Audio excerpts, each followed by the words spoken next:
काय चाललंय? निवांत येऊ. एक नाही तर जवळजवळ 3 किलोमीटरचं ट्रॉफिक आहे. किती? 3 किलोमीटरचं. इकडचे जे काय तुम्हाला घर दिसतील ना, प्रत्येक घरावरती तुम्ही बघा. एक तर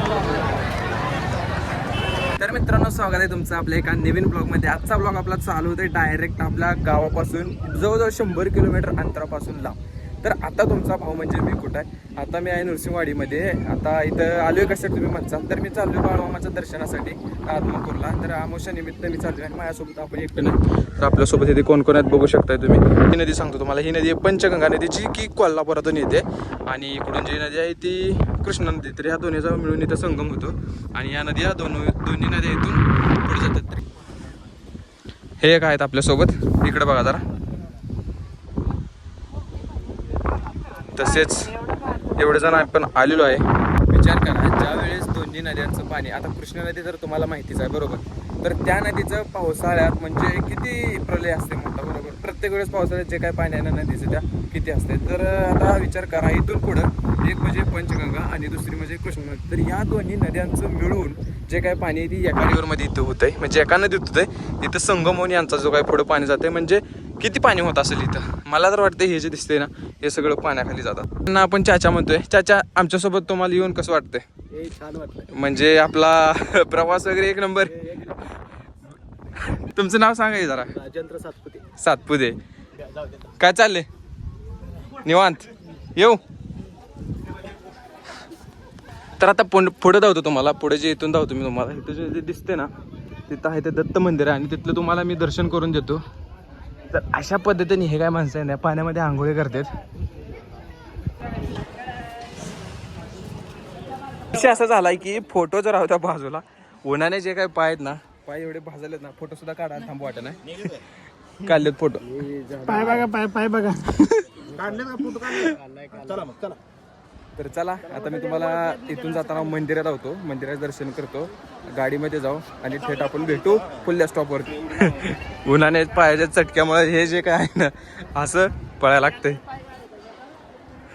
चटके बसायला लागले का? काय होय? काय तर मित्रांनो, हे जे पुढे बघताय तुम्ही, हे आहे मंदिर. श्री दत्त यांचं मंदिर आहे. तर दर्शन जे घेऊन येतं ते या साईडने येते, पण आपण आता चाललोय बाहेरच्या साईडला, त्यामुळं इकडूनच जाऊ. आता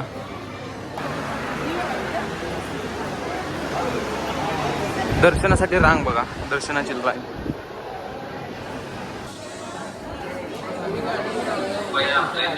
गेट मध्ये आम्ही आलो बाहेर आणि आता आमचा जो काय प्रवास आहे थोडा असणार आहे आदमापूरच्या दिशेने. त्याआधी आम्ही जाणार आहे मेतकेमध्ये असं मला वाटतंय, कारण आमचे जे काय सगळं मित्रमंडळ आहे असं त्यांचं नियोजन होतं, पण नक्की माहीत नाही. तर आता बघू कुठे जाते. तर आता गाडीकडे चाललो. इथं बघू शकता अशा प्रकारे गाड्या पार्क केल्या. तर गर्दी तर इतकी भयानक आहे ना, सांगू नका. तर आता आपली गाडी शोधूया कुठं आहे, आपल्याला माहीत नाही, कारण आपण गाडी पार्क करायला आलो नव्हतो, कारण ट्रॅफिक असल्यामुळे आपण तिथून चालत गेलो होतो पुढं. तर हे गाडी मागं पार्क करून आले होते. तर बघूया यांनी गाडी कुठं पार्क केली आहे. सर हा फडक.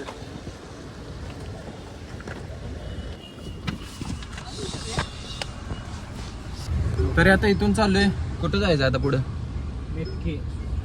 मेतकल जायचं आहे. तर आता आपण भेटू डायरेक्ट मेतकेमध्ये. तोपर्यंत बाय बाय. तर नमस्कार मित्रांनो, मी आता तुम्हाला धावतो एक मंदिर धावतो मी. जस्ट आम्ही आता नृसिंहवाडी वाडीवरून आम्ही चाललो होतो मेतकेकडे. तर जात असताना इथे बघू शकता तुम्ही, एवढं सुंदर असं मंदिर इथं आहे. हे बघा, मंदिर दिसले, असलं दृश्य दिसले की तुम्हाला कॅमेरामध्ये धावायचं आपलं काम आहे बरोबर. तर आता इकडची हिरवळ बघा, हे जास्त करून पावसाचे म्हणजे एरिया असल्यामुळे ना इकडे सगळी हिरवळ आहे. आपल्या इकडे सोलापूर जिल्हा असल्यामुळे आपल्या इकडे आतापर्यंत जास्तीत जास्त मोठा 1 ते 2 पाऊस झाले, पण इकडे मला वाटतं 4 ते 5 पाऊस तर आराममध्ये झाले असतील, कारण हिरवळच बघून कळते आपल्याला. आणि आता पुढे डोंगर पण भरपूर आहे. तरी फायनली आपण पोहोचलोय मेतक्यामध्ये. जे काय आपण म्हणलो होतं नरसोबाच्या वाडीपासून आपण पोहोचणार आहे मेतक्यात, आणि आपण इथं आलोय. आता हा जिल्हा कोल्हापूर जिल्हा होय, कोल्हापूर जिल्ह्यात येत आहे नाही. तर आता इथं तुम्ही बघू शकता, इकडे जे काय वातावरण आहे ना, वातावरण जे एक नंबर वातावरण आहे. आणि हिरवळ वगैरे सगळी, हे सगळं बघू ना डोळ्याचं पारणं फिटल्यासारखं जमाय असं समजून जावं तुम्ही. आपण जाऊया दर्शन घ्यायला धावतो मंदिराच्या आतील नजारा. आपण मगाशी त्यांना चाचाला विचारलं होता की आपला प्रवास कसा झाला, कुठून आपल्या गावापासून ते नरसोबाची वाडीपर्यंत, बरोबर. मग आता नरसोबाची वाडीपासून ते इथपर्यंतचा आपला प्रवास कसा झाला? चांगला झाला. मध्ये मध्ये आपण थांबलो का कुठे? मध्ये थांबलो एका ठिकाणी. बरं, कशासाठी थांबलो तेवढं सांगशाल का?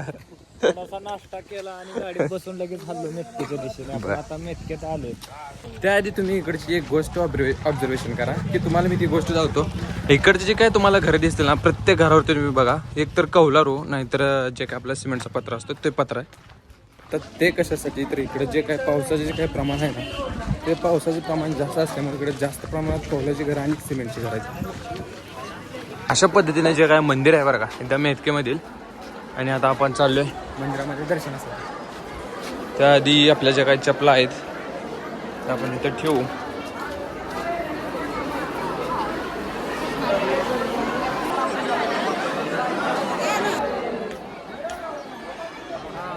एवढी गर्दी आणि सांगू तुम्हाला, एखाद्याची श्रद्धा किंवा एखाद्याचा देवावरती असलेला विश्वास, त्यासाठी श्रद्धा असते. आता आम्ही पण एवढं लांबून आलोय म्हणजे तुम्ही बघू शकता, आपले जे काय घरापासून जे इथपर्यंत जे अंतर आहे ते जवळजवळ 250 किलोमीटर आहे. आणि 250 किलोमीटरवरून इथे यायचं कारण ते म्हणजे फक्त आणि फक्त आपल्या देवावरती असलेला आपला विश्वास, बरोबर की नाही?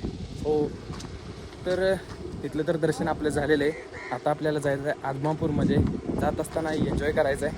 तर आपल्या ब्लॉगवरती कंटिन्यू राहा आणि आपल्या चॅनलला सबस्क्राईब करा. सर्वांनी पटपट बसून घ्यायचं आहे ब्लॉग मध्ये येण्यासाठी. चला चला.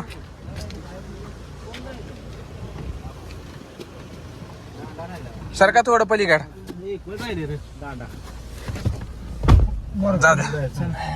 तर भावांनो, आता तुम्हाला सांगतो बरं का, खरं तर आपण जे काय तुम्हाला म्हणलं की जसं की आपण इकडून मेतकेवरून आता चाललोय आदमापूरच्या दिशेने आणि आता मध्येच थांबतोय.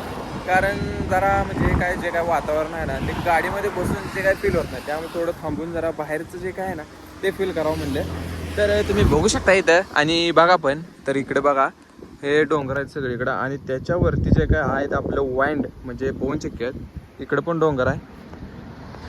खरं सांगतो, इथून जे आहे ना, इथून पुढं जे कोकण भाग म्हणलं तरी हरकत नाही, इथून पुढं लागतंय. तर अशा पद्धतीने जीवनात म्हणजे फिरता आलं पाहिजे, फिरत राहिलं पाहिजे. कारण तुम्हाला तर माहितीच आहे, एकदा जीवन संपलं की विषय संपला. त्यामुळं सगळं जे काय एन्जॉय सगळं करून घ्यायचं असते. हा जो रोड बघताय तुम्ही, आता हा रोड कुठं जातो, या साईडला जाते आदमापूरकडे आणि या साईडला जाते कुठं मला पण म्हणजे माहीत नाही नक्की.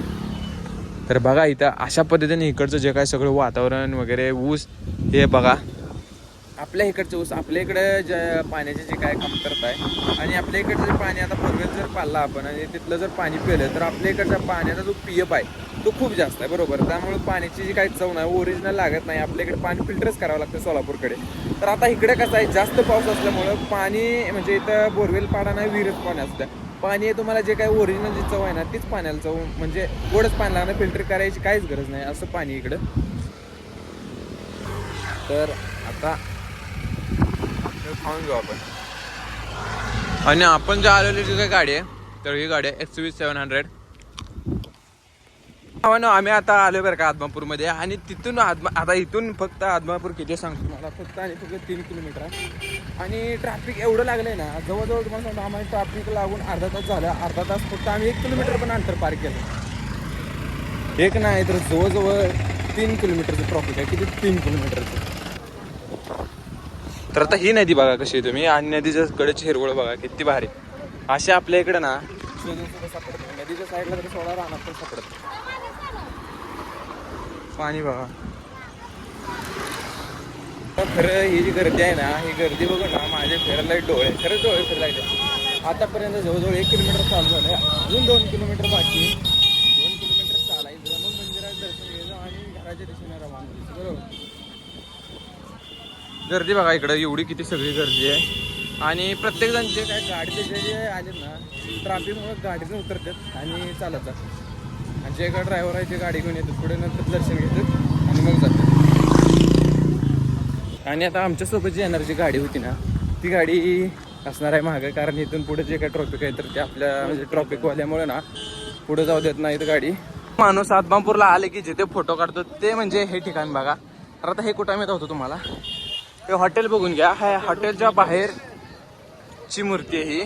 आणि फोटोसाठी गर्दी बघा तुम्ही किती आहे गर्दी. फोटो काढायचा का माझा?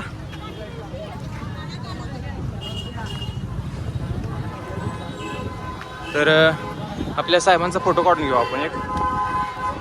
मित्रांनो, जिथं आपल्याला पोचायचं होतं तिथं आपण पोचलोय. इथं बघू शकताय पुढे तुम्ही. फायनली आपण आलेलो आहे आदमापूरमध्ये. आणि आता हे वरचा पूल आहे, हा पुलाच्या खाली मंदिर आहे. तर थोड्या वेळ आपण मंदिरापाशी जाणार आहे आणि मंदिरापाशी गेल्यानंतर दर्शन करणार आहे. तर तुम्हाला धावतो आपल्या ब्लॉगवरती, तुम्ही कंटिन्यू राहा.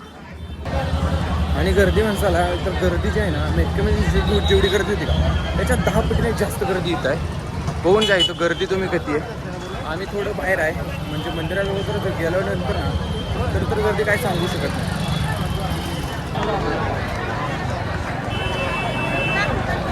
मित्रांनो, पुढे गर्दी बघून घ्या किती गर्दी. आणि महत्त्वाचं म्हणजे या गर्दीमध्ये आपल्याला मामांची आरती भेटलेली.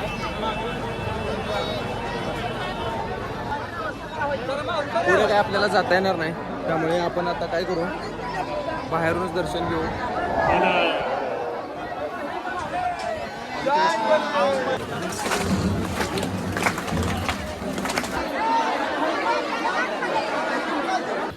मित्रांनो, विषय असा झाला आहे, ज्यावेळेस मी आणि बिच्छू नाना जे आहेत ते आम्ही गेलो दर्शनासाठी. तर दर्शनासाठी गेल्यानंतर आधी बसतो थोडं. दर्शनासाठी गेलो, गर्दी एवढी होती ना की मी तिथे कॅमेरा काढू शकलो नाही पहिली गोष्ट म्हणजे. आणि आम्ही दोघं पण चुकलो आहे. तो वेगळीकडे गेला, आम्ही वेगळीकडे गेलो, मला काय समजेना. नंतर आमच्यातल्या टीममधल्या एखादा फोन आला की इथं आपण मागाशी जिथे फोटो काढले होते ना इथे ये. मी इथं आपण आलो आहे आणि आपले जे दोघं आहेत ते तिथं आहेत. तर खरं सांगतो, खूप म्हणजे खूप जास्त त्रास झाला बरं का. गर्दी एवढी होती ना की सांगू शकत नाही मी. तर बघू आता गाडी कुठं आहे आणि घराच्या दिशेने जाऊ. बाकी काय तुम्ही तर सर्व ब्लॉगमध्ये बघितलेच. अर्ध्या तासाच्या म्हणजे आपल्या वेटिंग नंतर आपल्याला साहेब सापडलेले आहेत. साहेबांनी आपल्याला खूप त्रास दिलेला आहे आणि आपल्याला चालत येण्या जाणे आपल्याला परवडलेलं नाही. तर आता जाऊया गाडीच्या दिशेने आणि तिथून जाऊया आपण घराच्या दिशेने. चला आता भेटू डायरेक्ट गाडीपाशी. भावानो, काल आपण गेलो होतो आदमापूरला. तर तिथे झाली घटना अशी की रात्री पाहिल्यानंतर आपला शूट पण राहिला आहे. म्हणजे तिथं गर्दीमुळे काय आपल्याला शूट करता आलं नाही. तर आपण काल गेलो होतो 14 तारखेला, आज आहे 15 तारीख. तर आज आपण आता घरी आहे सकाळी. तर रात्री शूट घेता आलं नाही, त्यामुळं आता मी आपला ब्लॉग संपवतोय. तर ब्लॉग कसा वाटला कमेंटमध्ये नक्की सांगा आणि अशाच ब्लॉगसाठी आपल्या चॅनलला सबस्क्राईब करा. भेटूया पुढल्या ब्लॉगमध्ये.